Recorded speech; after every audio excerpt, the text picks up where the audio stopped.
Hello friends, welcome back to my YouTube channel जिसका नाम है सेमेस्टर 2.0।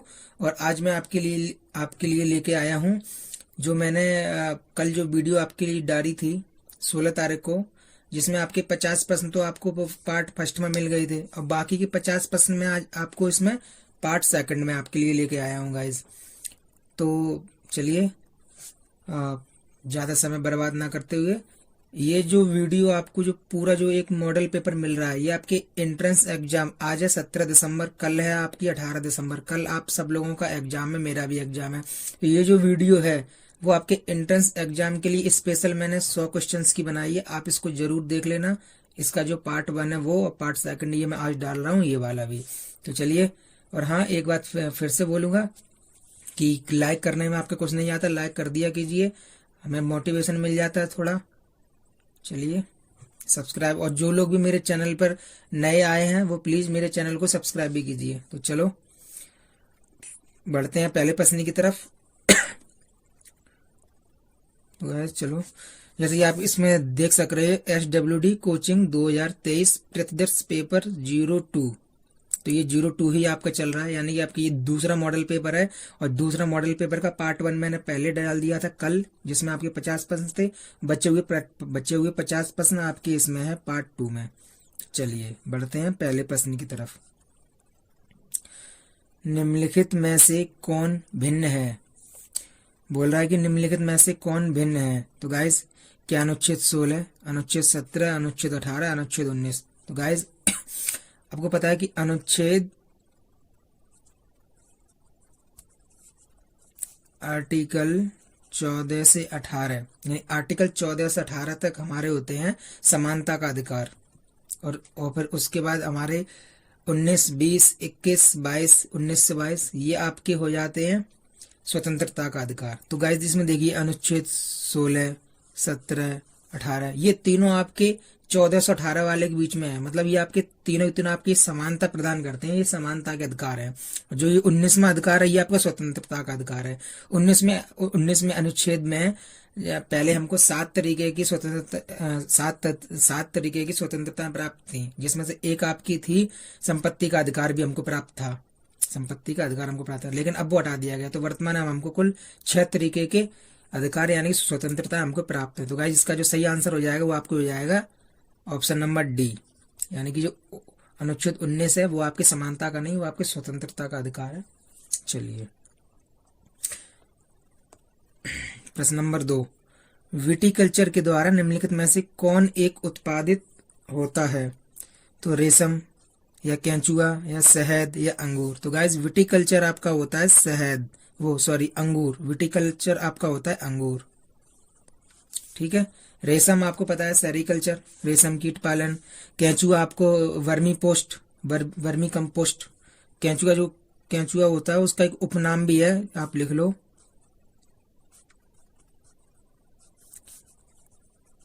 किसान का मित्र। यानी कि एक बार यही प्रश्न आ गया था शायद, उसमें पिछली बार के पैट में आया था कि किसान का मित्र किस उसको कहा जाता है, किस जीव को? तो वो केंचुए को कहा जाता है किसान का मित्र।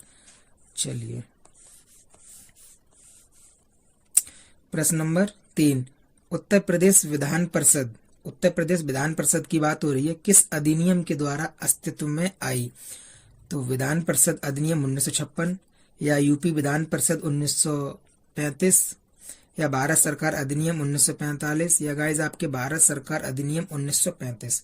तो गाइज ये आपकी जो उत्तर प्रदेश जो विधान परिषद की बात हो रही है, ये जब हमारा जब भारत शासन अधिनियम जो 1935 आया था, और उसी 1935 से हमने जो हमारा जो मूल संविधान है, हमने अपने मूल संविधान में हमने 1935 वाले हमारे जो भारत शासन अधिनियम से बहुत सारी चीजें भी हमने उससे उधार लिए हैं, इसलिए उसको उधार का थैला भी कहते हैं, उधार का थैला।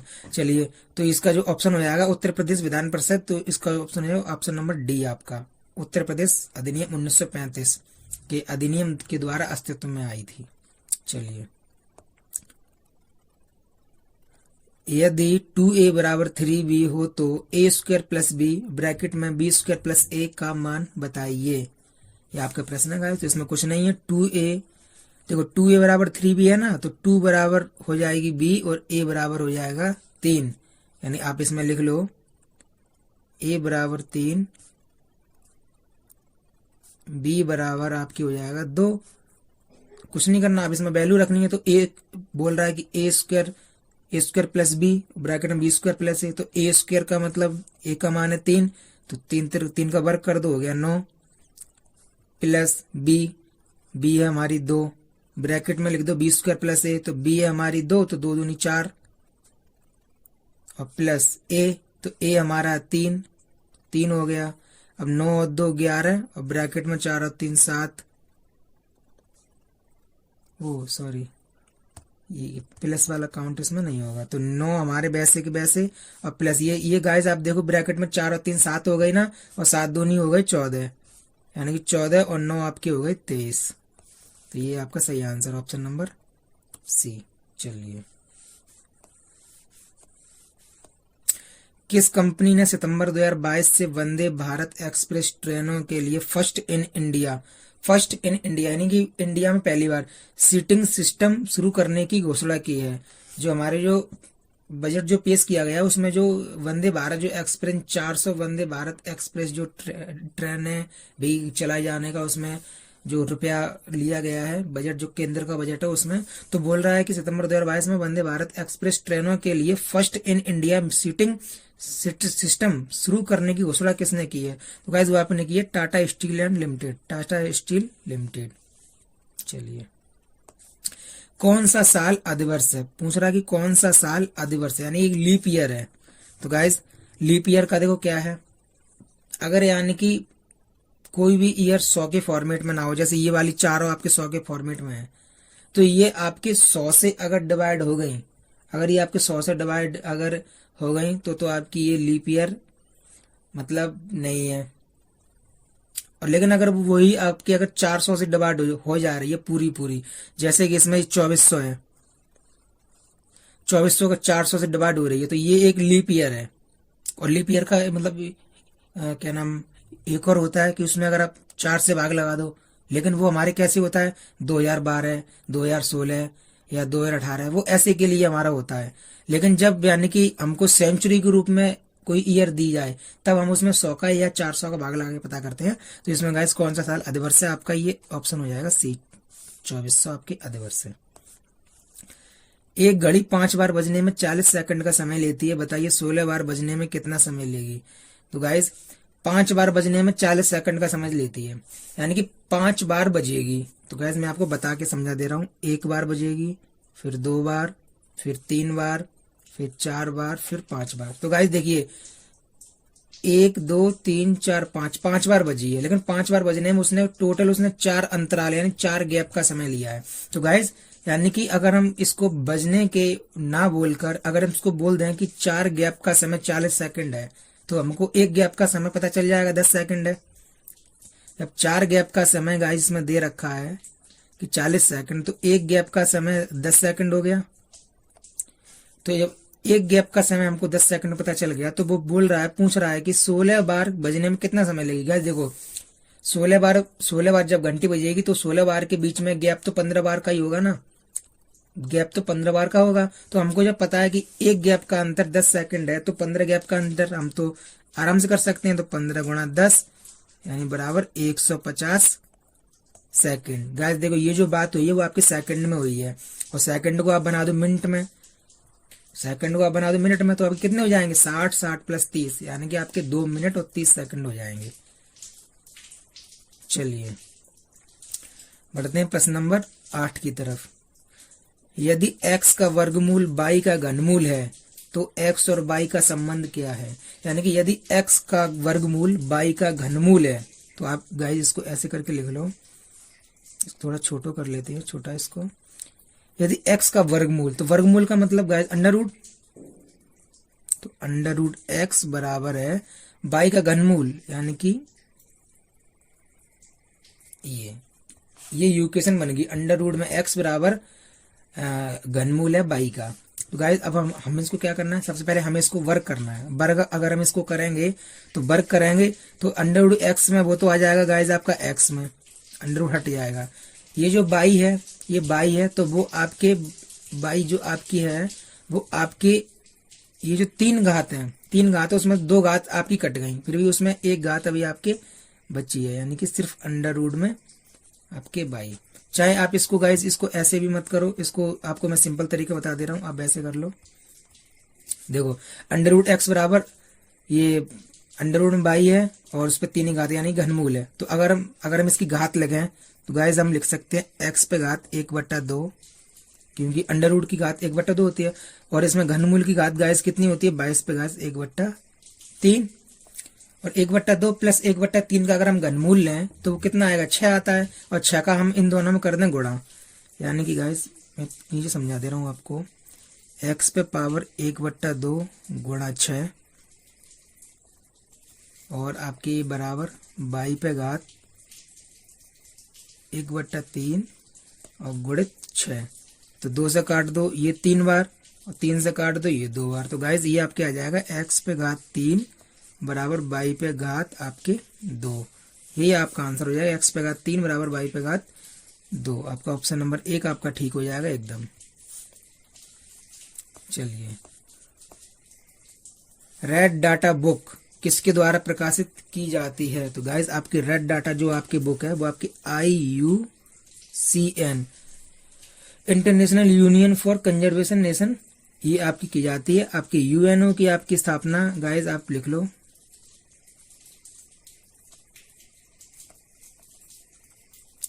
24 अक्टूबर 1945। WHO की आप लिख लो 7 अप्रैल 1948।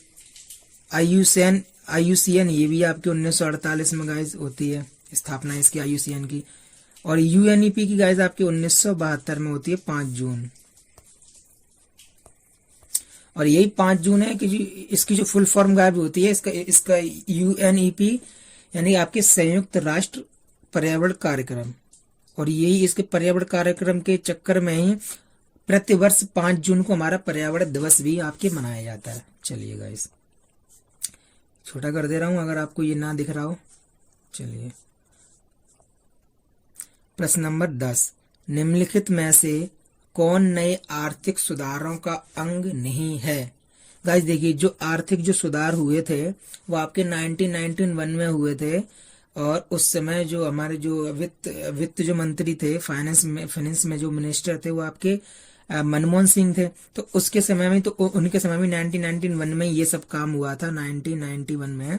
तो इसमें पूछ रहा है कि इसमें कौन सा अंग नहीं था। देखिए उदारीकरण भी प्रथम बार हमारे देश में वही हुई थी, वैश्वीकरण भी हुई थी, ग्लोबलाइजेशन, प्रिवेटाइजेशन यानी कि निजीकरण। लेकिन गाइस अभी केंद्रीकरण आपके नहीं हुआ था। आपके ये आपके ऊपर वाले तीनों थे, उदारीकरण, वैश्वीकरण और निजीकरण। केंद्रीकरण आपका नहीं था। तो पूछ रहा कौन सा अंग नहीं है, तो गाइस यही आपका ठीक आंसर हो जाएगा केंद्रीकरण। चलिए एयर इंडिया को हाल ही में भारत सरकार की विभिन्न निवेश योजना के तहत टाटा समूह को बेचा गया। यानी एयर इंडिया जो हमारी थी उसको भारत सरकार की विभिन्न निवेश योजना के तहत टाटा समूह को उसको बेच दिया गया। कितने प्रतिशत हिस्सेदारी का विनिवेश किया गया है? तो गाइस टाटा ने पूरी 100%, जो टाटा समूह है उसने पूरे 100% इसकी हिस्सेदारी ले ली। कितने रुपए में? 18,000 करोड़ रुपए में। चलिए प्रश्न नंबर 12, श्वेत प्रकाश का कौन सा रंग कांच के प्रिज्म से गुजरने पर अधिकतम झुकता है? तो गाइस इसमें आप देख सकते हो, ये देखो आपके जो ये सबसे ज्यादा आपके झुक रहा है ये गया देखो वॉयलेट कलर आपका, ये बैगनी कलर है, और सबसे कम आपका झुक रहा है रेड कलर। तो वो उसने पूछा है गुजरने पर अधिकतम झुकता, तो अधिकतम की बात कर रहा है। तो गाइस ये आपको हो जाएगा वॉयलेट कलर, यानी कि इसको बोलते हैं हिंदी में आपके बैगनी कलर। चलिए बैगनी कलर। हेपेटाइटिस ए किसके कारण होता है? गाइस ये तो आप सबको वैसे ही पता होगा। हेपेटाइटिस से आपके दूषित पानी पीने की वजह से, जिस पानी में अशुद्धियां घुली रहती हैं या गंदगी हो या मच्छर का लार्वा हो या ऐसा कुछ भी हो जिससे पानी को दूषित हो गया हो, अगर आप उसका सेवन करते हो तो आपको हेपेटाइटिस ए हो जाएगा। चलिए गाइस दूषित पानी का उपयोग। चलिए जम्मू कश्मीर के इतिहास को जानने का स्रोत है। जम्मू कश्मीर का इतिहास को जानने का स्रोत है तो गाइस ये आपका है राजतरंगड़ी, जिसको आपके लिखा है कल्हड़ भाई साहब ने। इसमें आपके जम्मू कश्मीर के इतिहास को जानने का स्रोत आपको मिलता है। अब गाइस देखिए संगम साहित्य, संगम साहित्य में गाइस आपको दक्षिण भारत को जानने का स्रोत मिलता है। किसका? आपको संगम साहित्य में आपको दक्षिण भारत के जानने का स्रोत मिलता है। इंडिका, इंडिका में आपको भारत का भूगोल जानने का स्रोत मिलता है, जिसको मेगास्थनीज के द्वारा लिखा गया है।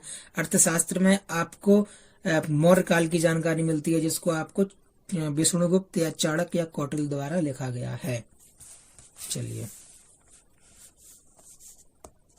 केंद्रीय चावल अनुसंधान संस्थान कहाँ स्थित है? गाइज आप एक बात मुझे सच सच अब मतलब मुझे क्या बताओगे, चाहो तो कमेंट में बता देना। ये प्रश्न मैं जो भी बना रहा हूँ आपके सामने, जो जो प्रश्न आ रहे हैं, क्या आपको लगता है कि इसमें से एक भी प्रश्न मैंने आपके लिए फालतू का रखा है? एक भी प्रश्न मैंने अपना वॉच टाइम बढ़ाने के लिए रखा है, आपको टाइम पास करने के लिए? एक एक प्रश्न गाइज आपके लिए बहुत ही इंपोर्टेंट मैंने करके रखा है। एक एक प्रश्न, इसमें से कौन सा भी प्रश्न आ जाए मुझे खुद नहीं पता है, ये समझ लो आप। तो आपको ये अच्छी तरीके से आपको करना है। और टोटल लेवल ये मैं एग्जाम का ही लेकर चल रहा हूँ, आपके कल के एग्जाम का। तो जितना भी आपको हो सके, मेरे चैनल पे ज्यादा वीडियो नहीं है, 14-15 वीडियो है, जिसमें से स्टडी की वीडियो 7-8 वीडियो है। वो आप चाहो तो आप देख लो, 3-4 घंटे में आप मेरी सारी वीडियो देख सकते हो। आपका बहुत ही ज्यादा फायदा होगा, मैं आपको लिख के दे सकता हूँ। चलिए बात करते हैं प्रश्न नंबर 15 की। केंद्रीय चावल अनुसंधान संस्थान कहाँ स्थित है? केंद्रीय चावल गाइस देखो सेंट्रल लेवल की बात हो रही है केंद्रीय की, तो वो गाइस आपके कटक उड़ीसा में, और कटक आपके उड़ीसा में हमारे सुभाष चंद्र बोस जी पैदा हुए थे। और लॉस बेनोस फिलीपींस में आपके गाइस अंतरराष्ट्रीय वाला है।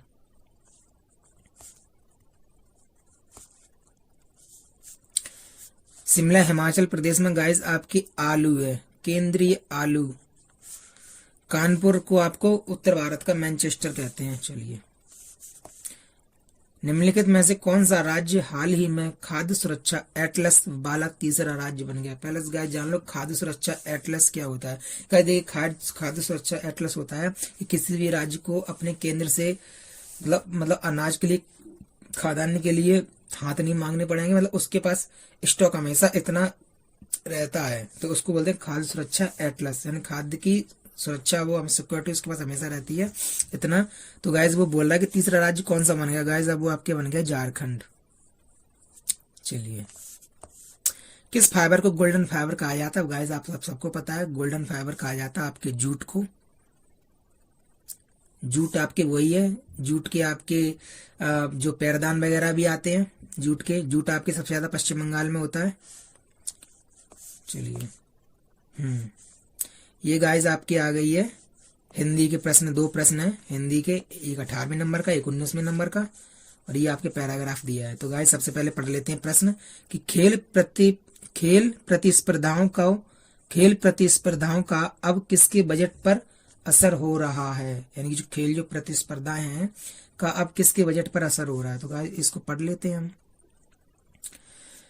2008 बीजिंग में संपन्न ओलंपिक में भी यह साबित कर दिया कि खेलों की अपनी एक अलग अर्थव्यवस्था है और भूमंडलीकरण के इस दौर में इसकी उपेक्षा नहीं की जा सकती है। बहरहाल अब हालात ऐसे हो गए हैं कि खेल प्रतिस्पर्धाएं अब बहुराष्ट्रीय कंपनियों के बजट पर असर डालने लगे हैं। गाइस हमको आंसर मिल गया है, बहुराष्ट्रीय कंपनियों के बजट पर असर डालने लगे हैं। तो गाइस इसका आंसर हो जाएगा बहुराष्ट्रीय कंपनियां, ऑप्शन नंबर 1। चलिए प्रश्न नंबर 2 पढ़ लेते हैं। विभिन्न प्रायोजकों से किसकी संयुक्त आमदनी में इजाफा हुआ है? विभिन्न प्रायोजकों से। तो गाइस आप इसमें देख सकते हो, ये लास्ट की लाइन देख सकते हो। इसके अलावा ओलंपिक के बड़े प्रायोजकों में कोका कोला भी थी, जो 1928 से ओलंपिक के साथ जुड़ी थी। इन 12 मुख्य प्रायोजकों से आयोजकों की संयुक्त जो आमदनी है 8 से 66 मिलियन डॉलर तक पहुंच गई है। मुख्य प्रायोजकों से आयोजकों की गाइस बात हो रही है, मुख्य प्रायोजकों से आयोजकों की संयुक्त आदमी की बात हो रही है, संयुक्त आमदनी सॉरी। गाइस इसमें आपका हो जाएगा आयोजकों की, यानी कि किसकी आमदनी में इजाफा हुआ है? आयोजकों की। गाइस सॉरी, मुझे हल्की सी नींद सी आ रही है, क्योंकि अभी टाइम हो रहा है 3:15। ये आपके रात के। मैंने अभी ये वीडियो की मैंने पीपीटी बनाई है, टाइपिंग की है। मैं सोया नहीं हूँ, क्योंकि कल का ही दिन है, और आप लोगों का फिर अगर मैं वीडियो ही कल दिन में डालता तो आप लोग देख नहीं पाते, इसलिए। तो प्लीज़ मैं अपनी नींद खराब करके आप लोगों के लिए वीडियो बना रहा हूँ, तो यार दिल से कम लाइक तो कर ही सकते हो आप लोग, लाइक सब्सक्राइब कमेंट भी कर दिया करो, जय भीम तो लिख ही दिया करो कम से कम। चलिए गाइस, प्रश्न नंबर 20, प्रकाश की चाल अधिकतम होती है। गाइस हमको पता है प्रकाश की चाल अधिकतम आपके निर्वात में होती है, प्रकाश की चाल अधिकतम निर्वात में, और ध्वनि की चाल अधिकतम ठोस में होती है, और ठोस में भी आपके स्टील में। ठीक है, चलिए ये गाइस आपकी रीजनिंग का सवाल है। जनवरी का जो संबंध अप्रैल से है वह गुरुवार का किसके साथ है? तो गाइस देखिए, जनवरी और अप्रैल के बीच में 2 महीने हैं, यानी जनवरी फरवरी मार्च गैप करके अप्रैल। ऐसे ही गाइस आपके अगर सोमवार अगर हम ले लेते हैं ऑप्शन नंबर डी, तो सोमवार के बाद मंगल बुध छोड़ के आपका गुरुवार, तो गाइस आपका ऑप्शन हो जाएगा आपके डी, सोमवार। चलिए, चित्र में जीरो वृत्त का केंद्र है, पीबीए वृत्त की छेदक रेखा। गाइस दोबारा पढ़ दे रहा हूं, चित्र में जीरो वृत्त का केंद्र है, पीबीए वृत्त की छेदक रेखा तथा पीटी वृत्त की स्पर्श रेखा है। यदि पीवी बराबर 4 सेंटीमीटर, पीए बराबर 9 सेंटीमीटर है तो पीटी की लंबाई ज्ञात कीजिए। गाइस देखिए, इसकी लंबाई पूछ रहा है वो, और आपको उसने ये दे रखा है, ये दे रखा है और ये दे रखा है। गाइस हमको पता है इसका फॉर्मूला सीधा सीधा है, पी टी स्क्वायर बराबर आपकी गाइस ये हो जाएगा P A cross P B, यानी कि P A cross P B. चलिए गाइस, तो पी टी स्क्वायर हमको पता है नहीं है, तो पी टी स्क्वायर को वैसे लिख लो, बराबर पी ए। गाइस हमको पता है पी से ये आपकी है 9 गुणा पी बी ये आपकी है 4, तो गाइस पी टी स्क्वायर बराबर 9 चौक 36। तो गाइस पी टी स्क्वायर बराबर 9 चौक 36 हो गए, तो पी टी बराबर आपकी हो जाएगा 36 का आप ले लो वर्गमूल, यानी कि 6 सेंटीमीटर। चलिए गाइस, आपका इसका ऑप्शन हो जाएगा ऑप्शन नंबर सी। चलिए, निम्नलिखित में से किसे विश्व के सबसे ऊंचे युद्ध क्षेत्र के रूप में जाना जाता है? तो गाइस ये आपके जाना जाता है आपके सियाचिन हिमनद को। सियाचिन हिमनद ये आपके कहाँ है गाइस? सियाचिन हिमनद ये आपके है जो हिमालय की जो ऊपरी जो काराकोरम रेंज है, और काराकोरम रेंज में भी जो उत्तर पूर्वी रेंज है, कि जहां पर भारत और पाकिस्तान की सीमा खत्म सी होती है, वहां आपके सियाचिन हिमनद है, और वहीं पे आपके विश्व का सबसे ऊंचा युद्ध क्षेत्र है, वहीं पे आपके युद्ध हुआ था। चलिए, हाल ही में डीआरडीओ के नए अध्यक्ष के रूप में किसे नियुक्त किया गया है? हाल ही में डीआरडीओ के नए अध्यक्ष के रूप में आपके गाइस किसे नियुक्त किया गया है? वो आपके डॉक्टर समीर बी कामत। और ये किसके स्थान पर बने हैं गाइस? ये आपके बने हैं जी सतीश रेड्डी के स्थान पर आपके बने हैं। डीआरडीओ की स्थापना आप लिख लो 1958, हेडक्वार्टर HQ आपके नई दिल्ली ND। चलिए, select the most appropriate antonym of the given word complex. Guys देखिए, कॉम्प्लेक्स का आपके मतलब होता है जब हम जैसे हम कोई कार्य कर रहे हैं, हम कोई काम कर रहे हैं, और उस काम में हमें कोई अगर कोई अड़चन आ रही है, कोई दुविधा आ रही है, तब हम कहते हैं अरे यार ये तो बहुत यार कॉम्प्लिकेटेड काम है, या ये बहुत ही कॉम्प्लेक्स है। मतलब किसी काम में, किसी कार्य करने में अगर आपको कोई अड़चन आ रही है, और जब कोई अड़चन आ रही है लेकिन वो पूछ रहा है आपको एंटोनियम यानी विलोम शब्द, तो आपके ये लिखा है देखो ऑप्शन नंबर सी, सिंपल। इसका एक कहते हैं नहीं ना, अगर मतलब वही काम अगर हम उस काम में एक्सपर्ट है, तो हम कहते हैं अरे यार this is so simple, it is so simple for me, कहते हैं ना। ठीक है, और नोटी यानी नोटी का मतलब होता है आपकी जो गांठ, किसी चीज में गांठ होती है, आपकी किसी चीज में जो गांठ पड़ जाती है गाइस, उसको बोलते हैं नोटी। चलिए, मिक्स्ड तो आपको गाइस पता ही होगा, मिक्स्ड सारी चीजों को अगर मान लो दो या दो से अधिक कोई चीजें मिक्स्ड हो जाती हैं तो उसको बोल देते हैं मिक्स्ड। धान के खेत में कौन सी गैस निकलती है गाइस? ये तो आपको पता होगा, धान के खेत में कौन सी गैस आपको निकलती है? आपकी निकलती है मीथेन।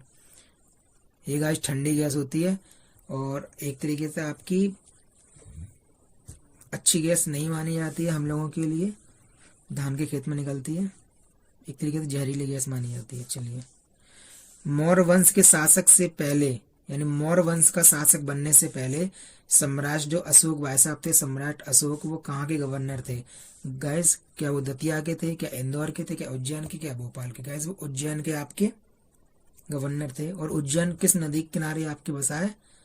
क्षिप्रा नदी के किनारे। और क्षिप्रा किसकी सहायक नदी है? यमुना की। यमुना किसकी सहायक नदी है? गंगा की। गंगा कहाँ से निकलती है? गंगोत्री ग्लेशियर उत्तराखंड से। चलिए, निम्नलिखित में से कौन सी दिल्ली सुल्तानों के अधीन प्रशासनिक भाषा थी? ये प्रश्न है कि निम्नलिखित में से कौन सा जो दिल्ली के सुल्तान थे उनकी जो प्रशासनिक भाषा थी, तो गाइस वो आपकी थी फारसी। मतलब जो जो सॉरी मुगल नहीं, जो यानी कि जो दिल्ली जो सल्तनत रही है, उस दिल्ली सल्तनत में जो उन लोगों की जो दरबारी जो प्रशासनिक भाषा थी वो कौन सी होती थी? तो वो आपके गाइस आपके फारसी होती थी। चलिए, एक आयताकार पार्क की लंबाई 10 मीटर और चौड़ाई 15 मीटर है। यानी कि एक आयताकार पार्क की लंबाई गाइस 10 मीटर है और चौड़ाई गाइस आपकी 15 मीटर है। तो बोल रहा है कि उसका परिमाप व क्षेत्रफल क्या होगा? गाइस देखिए, ये एक आयताकार हमने एक पार्क बना लिया है। इसकी लंबाई गाइस 10 मीटर, ये 10 ये आपकी चौड़ाई आपकी 15 मीटर। तो पूछ रहा है कि सबसे पहले दोनों चीजें पूछ रहा है, परिमाप भी क्षेत्रफल भी गाइस। तो गाइस आप देख लो, परिमाप परिमाप गाइस कैसे निकालते हो? देखो, आमने यानी चारों चारों भुजाओं को जोड़ दो, यानी 10 10 20 15 15 30, यानी 30 और 20 आपके हो गया 50 मीटर। अब गाइस आप बात कर लो क्षेत्रफल की। गाइस देखो, आयत का क्षेत्रफल होता है लंबाई गुणा चौड़ाई। लंबाई आपकी 10, वो लंबाई आपकी 10 है, चौड़ाई आपकी 15 है, तो 10 का गुणा कर दो 15 में, 15 150, यानी कि आपकी 150 मीटर स्क्वायर। चलिए, प्रश्न नंबर 30, प्रतिध्वनि का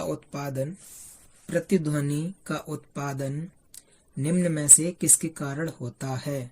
प्रतिध्वनि यानी कि हमने कोई चीज बोली और वो, जैसे गाइस बोलते हैं ना, हम किसी वहां चले जाएं, मतलब पहाड़ पे चले जाएं ऊपर से, और वहां पे जैसे हम बोले क्या तुम कि जैसे लोग बोलते नहीं ना कि तुम यहाँ से कुछ बोलो, वहां से आवाज वापस आएगी रिटर्न में। तो गाइस वही वो उसको बोलते हैं प्रतिध्वनि। यानी ध्वनि करने के बाद जो उसकी ध्वनि जो हमको बाहर उसको बाद में सुनाई देती है, उसको बोलते हैं प्रतिध्वनि। तो वो पूछ रहा है कि प्रतिध्वनि का उत्पादन निम्न में से किसके कारण होता है? तो गाइस वो होता है आपके परावर्तन के कारण।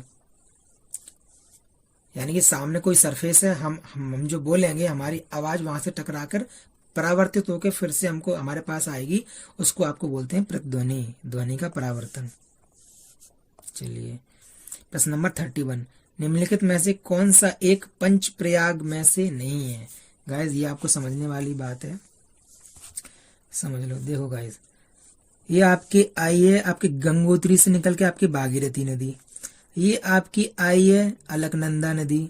तो अलकनंदा भागीरथी जहां मिलते हैं वो आपके देवप्रयाग।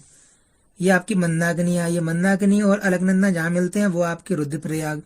ये आपकी अलकनंदा आई है और ये आपकी आई है पिंडर गंगा, ये जहां मिलती हैं उसको आपको बोलते हैं कर्णप्रयाग। उसके बाद ये आई है नंदाकिनी और ये आई है आपके मंदाकिनी, ये दोनों जहां मिलती हैं वहां आपके कर्णप्रयाग, वहां आपके सॉरी नंद प्रयाग। और ये विष्णु प्रयाग, ये धौली गंगा और आपके अलकनंदा मिलती वहां। तो गाइस अब आप यहाँ पे देख लीजिए, प्रश्न में है कि निम्नलिखित में से कौन एक पंच प्रयाग में नहीं है? तो गाइस देखिए, रुद्र प्रयाग, कर्ण प्रयाग और नंद प्रयाग, ये तीनों हैं। देखो, रुद्र प्रयाग, कर्ण प्रयाग और नंद प्रयाग, लेकिन ये सोन प्रयाग आपका नहीं है। जो 5 जो संगम है, जो 5 जो प्रयाग है, उसमें आपकी गाइस सोन प्रयाग नहीं है। ये आपका ऑप्शन ठीक हो जाएगा। चलिए, लीप वर्ष में यदि 1 जनवरी को शनिवार हो तो 31 दिसंबर को कौन सा दिन होगा? गाइस देखिए, अगर आपका लीप ईयर नहीं हो, अगर आपकी सिंपल ईयर हो, तो आपका जौन सा दिन, आपका जो दिन 1 जनवरी को होगा वही आपका 31 दिसंबर को होगा। लेकिन बात इसमें कर रहा है लीप ईयर की, यानी एक दिन बीच में और काउंट हो जाएगा। यानी कि जो इसमें आपके जनवरी जो आपकी जो 1 जनवरी आपकी जो 1 जनवरी शनिवार की है, तो आपकी 31 दिसंबर भी आपकी शनिवार की होती है, लेकिन वो एक दिन लीप ईयर बढ़ गया है, लीप ईयर एक दिन बढ़ गया है। तो लीप ईयर के चक्कर में आपका ये शनिवार को ना होकर आपका एक दिन काउंट हो जाएगा, यानी ये आपका होगा रविवार को। चलिए, प्रश्न नंबर 32, विस्फोटक डायनामाइट, जो डायनामाइट की जो खोज है, आविष्कार वो किसने किया था? वो गाइस आपके किया था अल्फ्रेड नोबेल। अल्फ्रेड नोबेल, इनके इनके नाम पर ही गाइस नोबेल पुरस्कार दिए जाते हैं। गाइस रॉन्टिजन ने आपके एक्स किरणों की खोज की थी।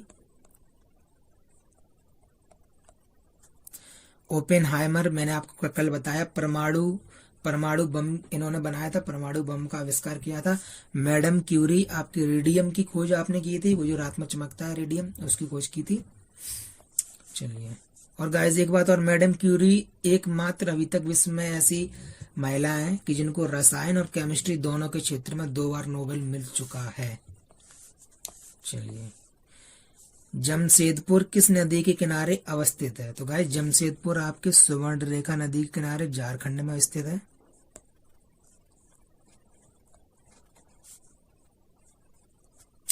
छिप्रा आपके मैंने बता दिया उज्जैन के किनारे है, और गंगा और यमुना के किनारे तो आपको ये बहुत सारे पता ही है, उनको बताने की जरूरत नहीं है। टॉम्ब ऑफ सैंड के लेखक कौन है? देखो गाइस, ये जो प्रश्न है ये आने की बहुत उम्मीद लग रही है मुझे। टॉम्ब ऑफ सैंड इसलिए क्योंकि ये टॉम्ब ऑफ सैंड जो गीतांजलि श्री द्वारा लिखा गया है वो हमारे मैनपुरी की है, मूल निवासी मैनपुरी की, और इसका जो अनुवाद किया अंग्रेजी में वो आपके किया डेजी रॉकवेल ने। तो जो गीतांजलि श्री ने लिखा उसका नाम है रेत की समाधि।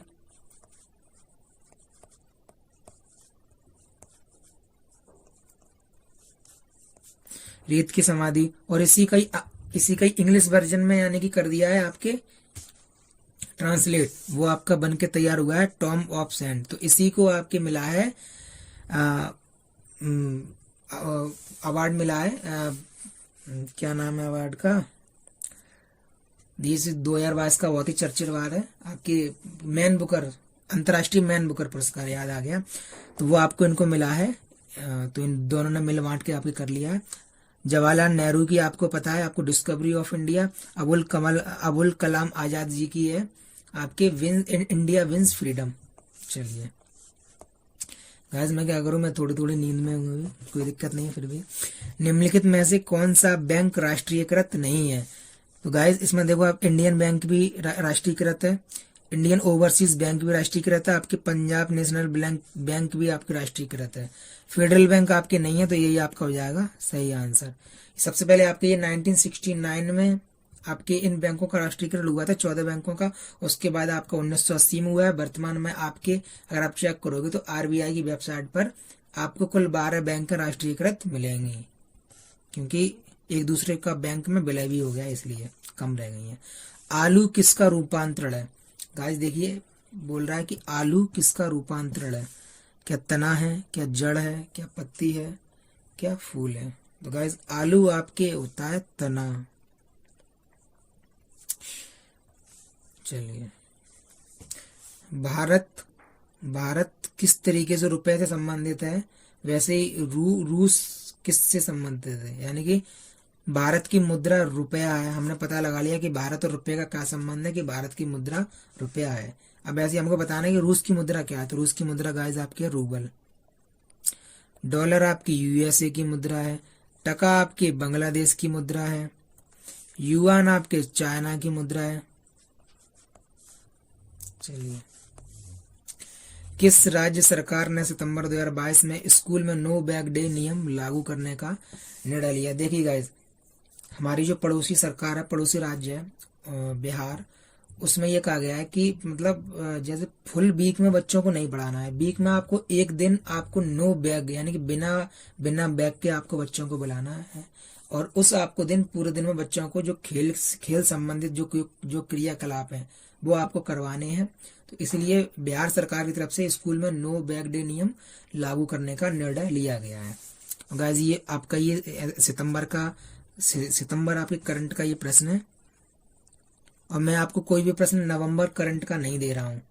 आपके देखो जुलाई अगस्त सितंबर, जुलाई भी छोड़ दो, अगस्त सितंबर अक्टूबर और जुलाई अगस्त सितंबर अक्टूबर, 4 महीने आप लेके चलो।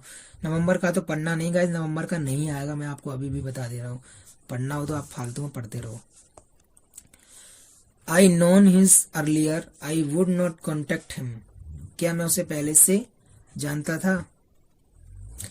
I would not contact him, मैं उससे संपर्क नहीं करता, मैं उसे संपर्क नहीं करता। तो गाइस क्या जानता था, I known him earlier, I would not contact him. इसमें गाइस ये जो मैंने टाइपिंग की है यहाँ पर, ये आई के आगे गाइस इसमें हेड लगेगा, तब ये बन जाएगा had I known him earlier, क्या मैं उसे पहले से जानता था। I would not contact him, तो मैं उससे संपर्क नहीं करता, अगर मैं उससे पहले से जानता था तो संपर्क नहीं करता। गाइस ये आई के आगे मैं यहाँ पे खाली जो स्थान जो फिल इन द ब्लैंक्स होता है वो मैं करना भूल गया टाइपिंग में, कोई दिक्कत नहीं, मैंने आपको बता दिया। हेड आएगी गाइस आगे। 31वें व्यास सम्मान से किसे सम्मानित किया गया है। सबसे पहले तो आप जान लो कि ये के बिड़ला फाउंडेशन द्वारा दिया जाता है। 4 लाख आपकी इसमें धनराशि मिलती है। वर्तमान में आपके डॉक्टर असगद वसाहत को आपको दिया गया है, आपके डॉक्टर असगद वसाहत को आपको दिया गया है। चलिए प्रश्न नंबर 42, प्रश्न नंबर गाइस आपके 42। गाइस आप देखिए, सबसे पहले इसमें ये दे रखा है, देखो मैं यही आपको समझा दे रहा हूं। सबसे पहले गाइस आपको देख रहा है अंडर रूट में 44 का मतलब मैं चलो आपको करके बता दे रहा हूं। -8 तो गाइस वैसे, प्लस अंडर रूट में 284 वैसे, और प्लस अंडर रूट में, अब गाइस देखो अंडर रूट में 24 का मान होता है 12, यानी कि अगर आप 144 का वर्गमूल लोगे तो 12 आएगा, क्योंकि 12 का वर्ग होता है 124, ये 144 सॉरी, तो इसका अंडर रूट में 144 का मान आ जाएगा 12। अब 12 प्लस हम जोड़ देंगे 13 में, तो 12 और 13 हो जाएंगे 25, यानी अंडर रूट में 25, तो अंडर रूट में 25 गाइस। चलो फिर -8 वैसे ही, प्लस गाइस अंडर रूट में 244 और प्लस अंडर रूट, ये अंडर रूट 25 के मान 5 होता है, क्योंकि 5 का वर्ग होता है ना 25, तो 5, तो गाइस इसको हम क्या लिख लेंगे, अंडर रूट में -8 और प्लस, अब देखो 5 और 284 गाइस आपके हो गए 289, और 289 गाइस आपके वर्ग होता है 17 का। तो गाइस अब देखो 17 प्लस के हैं और माइनस के 8 हैं, यानी कि प्लस के बचे आपके 9, यानी अंडर रूट में 9, अंडर रूट में 9, और अंडर रूट 9 का मतलब गाइस आपके होता है 3, यानी 3 का वर्ग होता है ना, आपका इसमें ऑप्शन नंबर सी आपका ठीक हो जाएगा। चलिए पहले 7 महीनों के लिए पहले 7 महीनों के लिए एक व्यक्ति का औसत व्यय ₹13,000 है। पहले 7 महीनों के लिए एक व्यक्ति का औसत व्यय ₹13,000 है। तो सिर्फ ये एक साल में 12 महीने होते हैं, जिसमें से गाइस सिर्फ ये पहले के 7 महीनों की बात कर रहा है, यानी कि 7 गुणा 13,000, सॉरी गाइस यहाँ पे आपके 13,000 नहीं है, 1,300 रुपए, ठीक है गाइस 1,300 रुपए। इसको थोड़ा रेज कर दो, तो गाइस ये आपके आ जाएगा 13,791, यानी 9,100 रुपए। ये आपके आ गए आपके 7 महीनों का उसका टोटल औसत व्यय है। फिर वो बोल रहा है कि 7 के बाद जो 8, 9, 10, 11, 12 ये जो 5 महीने लास्ट के साल में, इसका औसत व्यय है 1,200 रुपए, यानी 5 गुणा 1200 बराबर 12 पंजे 60, यानी 6,000 रुपए। टोटल जो इसका एक जो पूरी साल में जो व्यय है गाइस वो कितना है, तो 9 अच्छा 15 या 15,100 रुपए, ठीक है।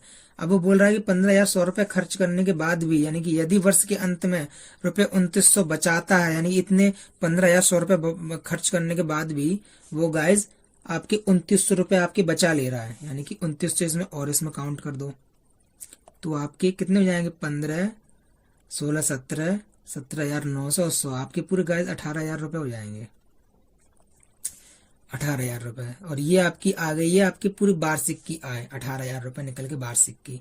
तो वो लेकिन उसने वार्षिक नहीं पूछी, वो पूछ रहा तब उसकी मासिक आय कितनी होगी। तो गाइस इसमें मासिक बनाने के लिए आप इसमें 12 का भाग लगा दो, तो गाइस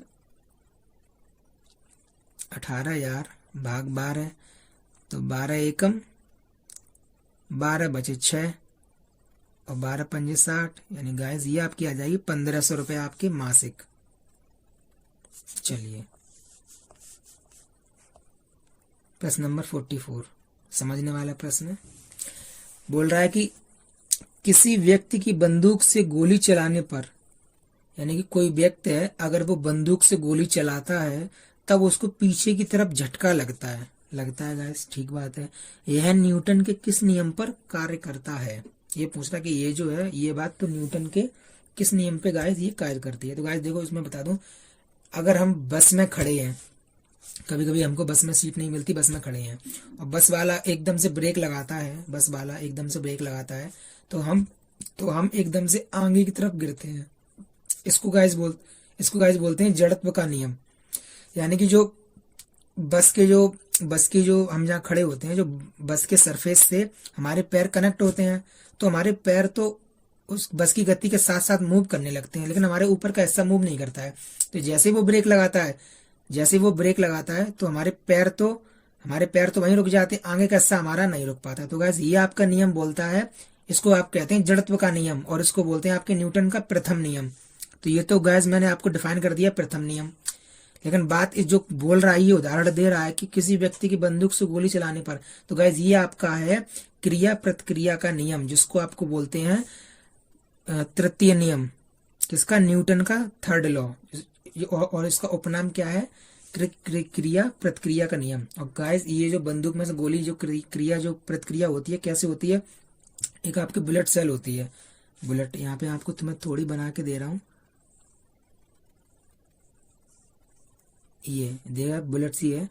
तो गाइस इस एरिया में आपके भरा होता है आपके बारूद, और यहाँ आपकी छोटा सा वो लगता है हल्का सा बारूद। तो पीछे से जब जो ट्रिगर यहाँ चोट करता है तो यहाँ से आपके वो निकल के, मतलब यहाँ से फायर यानी आग निकल के इस बारूद में जाती है। फिर ये बारूद दोनों तरफ, ये बारूद सिर्फ आगे तरफ ही इसको प्रेस नहीं करता, पीछे भी करता है। तो आगे तरफ तो आपकी गोली होती है, वो आपके निकल के जाती है और मतलब जहां भी उसका टारगेट होता है वहां उसको गोल करती है।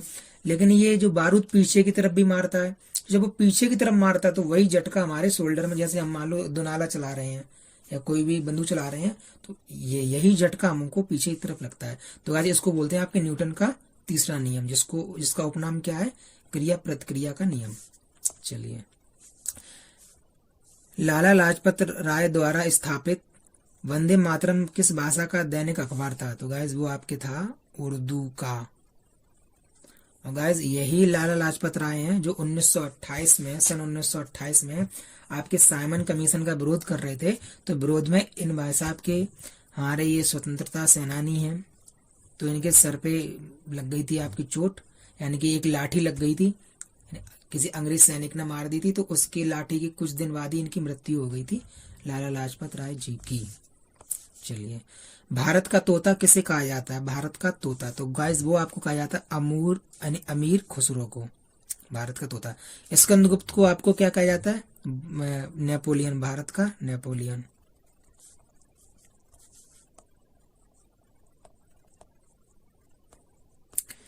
और गाइस इसको जो भारत का नेपोलियन कहा था वो किसने कहा था? वो गाइस आपके वी स्मिथ ने कहा था। अलाउद्दीन खिलजी अपने आप को सेकंड सिकंदर बोलता था। ये अपने आप को सेकंड सिकंदर समझने लगा था। फिर इसका एक दिल्ली का कोतवाल था, वो इसका एक परामर्शदाता भी था, इसका फ्रेंड भी था। फिर उसने समझाया कि भाई ज्यादा पागल मत हो जा, थोड़ा बहुत तूने कुछ जीत लिया है तो अब ये मत समझ कि तू पूरा भारत पूरी दुनिया जीत लेगा। तब इसकी बुद्धि ठिकाने पे आई। और गाइस ये लॉर्ड वेलेजली, ये अपने आप को बंगाल का शेर बोलता था। गाइस प्रश्न कहां से भी आए मैं आपको सब बता दे रहा हूँ, बंगाल का शेर बोलता था। चलिए, प्रश्न नंबर गाइस आपके 47, विश्व में बॉक्साइट का सबसे बड़ा उत्पादक कौन है? तो गाइस विश्व की बात हो रही तो बॉक्साइट का सबसे बड़ा उत्पादक देश आपका ऑस्ट्रेलिया है। बॉक्साइट में ये विश्व में कई वर्षों से नंबर 1 पे है। चलिए, 60 से कम सभी विषम संख्याओं का औसत क्या है? तो गाइस ये औसत निकालने का क्या फॉर्मूला होता है? औसत निकालने का गाइस आपका फॉर्मूला होता है कि प्रथम संख्या प्लस अंतिम संख्या और बट्टा 2। तो गाइस देखो प्रथम संख्या इसमें क्या है? एक। प्रथम संख्या क्या है आपकी? 1, क्योंकि जो हमारी विषम संख्या वो कैसी है? 1, 3, 5, 7, और 9 11 गाइस ऐसी है ना आपकी। तो इसमें गाइस जो हमारी जो पहली संख्या है वो होगी आपकी 1, अंतिम संख्या वो आपकी होगी 59। गाइस हम अंतिम संख्या, यहाँ पे आप बोलोगे 60 है तो शायद 60 क्यों नहीं लिखी, 60 हम लिख तो लेते लेकिन 60 आपकी एक सम संख्या है, लेकिन हमको पूछ रहा है विषम, तो हम विषम लिखेंगे। तो पहली संख्या हमारी होगी फर्स्ट, दूसरी होगी आपकी 59 और भाग 2, यानी कि 59 और 60 और भाग 2 से काट दो गाइस आप 30 बार, 2 से आप काट दो इसको 30 बार, तो आपका ऑप्शन नंबर बी आपका एकदम ठीक हो जाएगा। चलिए, मानवाधिकार दिवस कब मनाया जाता है? तो गाइज ये आपके 10 नवंबर को आपके मानवाधिकार दिवस आपके मनाया जाता है। 26 नवंबर को आपको आपका संविधान को अंगीकृत किया गया, संविधान को अपनाया गया था, अंगीकृत किया गया था। तो 26 नवंबर को गाइज आपके संविधान दिवस के रूप में हम लोग मनाते हैं, जिसको हमारे बाबा साहब द्वारा लिखा गया था। 21 जून आपको योग दिवस,